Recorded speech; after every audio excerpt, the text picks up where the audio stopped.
En cette troisième journée de l'Assemblée plénière de la Conférence des évêques catholiques du Canada, les évêques ont débuté leur journée avec la messe, comme nous le faisons toujours, pour demander à l'Esprit Saint de nous guider dans nos réflexions et travaux. Les évêques se sont réunis aujourd'hui par secteur linguistique. Alors, les évêques francophones se sont réunis ce matin et les évêques anglophones au cours de l'après-midi. Nous le faisons toujours une fois durant la plénière pour nous permettre de regarder. Nous avons différentes réalités selon les secteurs linguistiques et c'est bon de pouvoir prendre ce temps pour réfléchir ensemble sur les différents défis de la mission qui nous sont proposés. Alors, dans le secteur francophone, on s'occupe, tout comme au secteur anglophone, de champs sectoriels qui nous appartiennent, plus particulièrement reliés à la langue et à la culture. Alors, par exemple, nous, ce matin, on a pris le temps de faire quelques élections pour la représentation du secteur à ce qu'on appelle le Conseil permanent de la conférence, c'est-à-dire l'organe de gouvernement de la conférence. Il faut bien se gouverner, savoir ce qu'on veut faire. Et ensuite, on a traité de domaines comme celui de la liturgie. Alors, les missels, les volumes, tout l'outillage qu'on a besoin, la constitution des rituels, les traductions. Au secteur francophone, nous sommes liés par ce qu'on appelle la CEFTEL. C'est une commission épiscopale de traduction liturgique qui est pour le monde francophone au niveau international. Alors, nous nous lions à eux parce qu'évidemment, au Canada, les francophones, on n'est pas des milliards, on est quelques millions quand même, et nous avons donc des traductions, des missels, des volumes qui sont ceux de la francophonie, l'Europe, la France, la Belgique, le Luxembourg, nous, au Canada, francophone.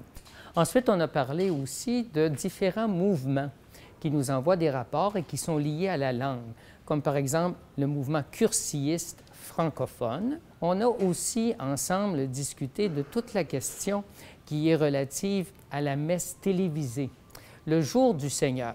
Alors ça, c'est assez unique. Je peux permettre d'en parler un petit peu plus parce que j'en suis l'évêque responsable depuis quelques années. Alors, c'est unique au Canada. La plus vieille émission de Radio-Canada francophone, d'un océan à l'autre, c'est la messe le dimanche matin.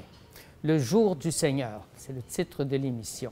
Depuis quelques années déjà, la conférence est très impliquée avec l'appui de plusieurs donateurs pour subvenir à la production en lien avec Radio-Canada qui en assure la diffusion. Bon, on a parlé de cela. Et puis finalement, bien, nous nous sommes échangés entre nous quelques bonnes nouvelles du secteur francophone. On pense par exemple qu'il y a des régions dans le pays, il y a 4 régions dans le pays, l'Atlantique, le Québec, l'Ontario, l'Ouest. Dans chacune, il y a des évêques qui sont francophones. Alors, on essaie quand même de garder des choses en commun, même si chacune de ces régions fonctionne par territoire. Du côté anglophone, les évêques ont reçu aussi 2 rapports particuliers. D'abord, un de la Commission épiscopale pour la liturgie et les sacrements. Et c'était surtout l'occasion de faire le point sur les développements autour d'un ouvrage pour les chants du côté anglophone et aussi les ajustements qui sont entrevus pour le lectionnaire de semaine. Les 2 groupes linguistiques, francophones et anglophones, ont reçu aussi respectivement un rapport sur les activités des grands séminaires.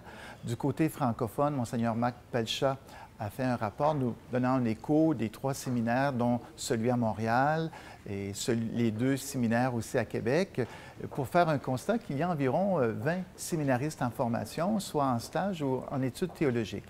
Du côté anglophone, c'est Monseigneur Boissonneau qui nous a donné un état des lieux, un rapport des séminaires.